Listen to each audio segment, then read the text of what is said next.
లేచి నిలువుము, నీవు పవిత్రుడవుగా ఉండునట్లు చూచుకొనుము. 1 తిమోతి 5:22. చదువులో మంచి తెలివితేటలు గలిగినదై తన్ను గాఢముగా దేవునికి అంకితము చేసుకొనిన ఒక క్రైస్తవ విద్యార్థిని ఒక సమస్యనెదుర్కొనెను. తన డిగ్రీ చదువులో చదవవలసిన అనేక పుస్తకములలో ప్రత్యేకమైన ఒక పుస్తకములో తన మనస్సును అపవిత్రపరచునట్టి విషయములు ఉన్నవని తెలిసికొనెను. ఆమె అంతవరకు తన జీవితమును కాపాడుకొనినందున ఇది ఆమెకు ఒక సవాలుగా ఉండెను. ఒకటి, ఆ పుస్తకమును చదవకుండా ఉండి ఆ పరీక్షలో తప్పిపోవలెను, లేక దానిని చదివి పరీక్షలో ఉత్తీర్ణత పొందవలెను. వీటిలో ఏదైనా ఒకటి ఆమె ఎదుర్కొనవలెను.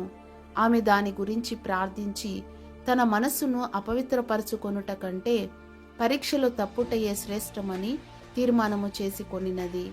ప్రశ్నాపత్రములో ఆ పుస్తకములోని ప్రశ్నకు అధికమైన మార్కులు ప్రత్యేకింపబడినవి. అందులో ఆ పుస్తకమును గూర్చి ఒక పేజీ వ్యాసము రాయవలెనని అడుగబడెను. ఆమె ప్రార్థించి ఆ పుస్తకమునందలి విషయములు ఒక యవన వ్యక్తిని ఏ విధముగా అపవిత్రపరచుచున్నవనియు అపవిత్రత యొక్క ఫలితములను గురించియు 2 పుటలు రాసెను. ఆమె చాలా బలముగా ఆ పుస్తకమును ఖండించినది.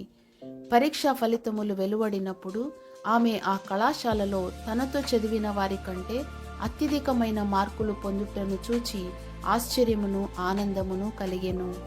ప్రియ దేవుని బిడ్డ, నీ యొక్క జీవితమును పవిత్రముగా కాపాడుకొనుటకై విలువ చెల్లించుటకు నీవు సంసిద్ధమా?